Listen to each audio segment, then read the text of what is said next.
Chers Quinoises et Quinois, bonjour et bon dimanche. Comme vous le savez bien,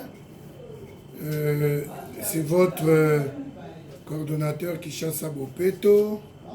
Aujourd'hui dimanche, après le deuil que j'ai eu, j'ai perdu mon père, je l'ai enterré hier. Je reviens à vous aujourd'hui pour une expérience, une bonne expérience. D'abord, je voulais vous présenter ça.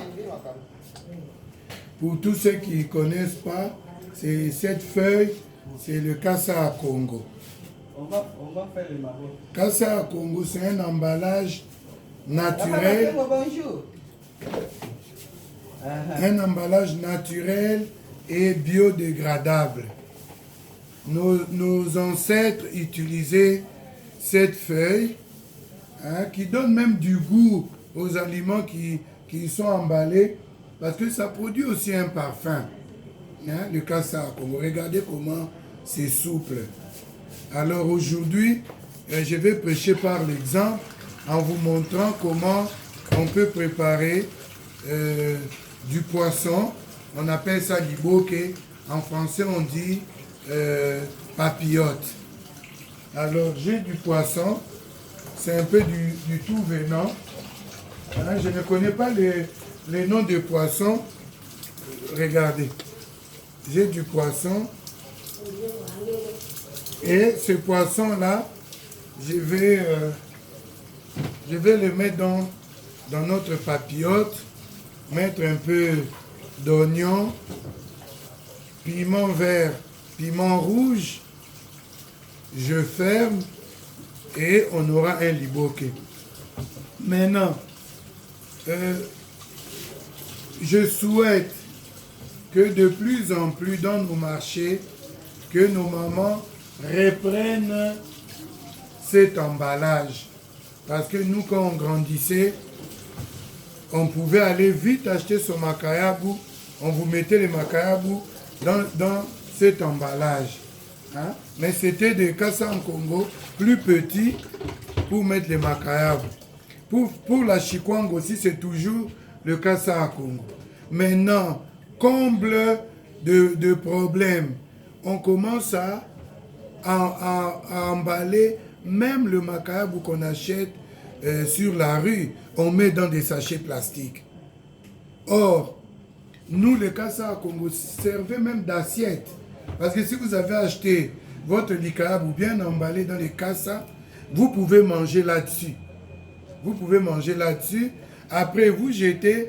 Le jour où on vient prendre la poubelle, la feuille est déjà décomposée. Donc, ce n'est pas revenir en arrière que de reprendre les bonnes habitudes, reprendre le côté écolo que nous étions, parce que nos ancêtres ont vécu en symbiose avec la nature, nos parents ont vécu quelque peu en symbiose avec la nature. C'est notre génération et la génération de nos enfants qui est vraiment divorcée avec la nature. Alors, je vais commencer par passer la feuille au feu.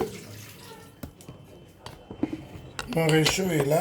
Mais méfiez-vous, je ne préparerai pas le liboke au réchaud. C'est juste pour regarder. La feuille, il faut la ramollir. Il faut la ramollir. Le liboke que j'ai acheté la braise. Quand bien même je suis contre le maca là. Parce qu'aujourd'hui, notre ville... Aujourd'hui, notre ville manque...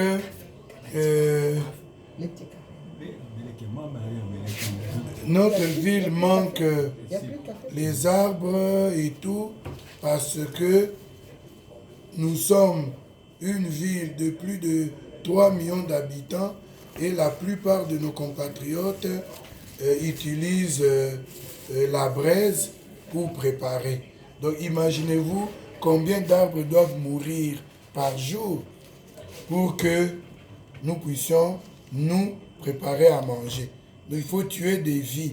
Parce que les arbres, c'est aussi des êtres vivants. Soit on les cultive.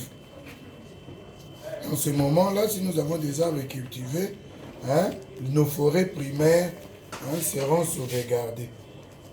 Je vais vous montrer aussi un produit emballé dans les cassas. Vous voyez, ça, c'est du malemba. C'est le malemba qu'on a acheté pour ma maman. C'est bien emballé dans le cassa. Mais il y a une bémol ici. À l'époque, la nervure. Attendez. La nervure ici servait à produire un fil que nos mamans utilisaient pour nouer. Maintenant, vous voyez ce malemba, il y a du plastique. Et ça, c'est ce que nous voulons lutter contre tout ce qui est plastique.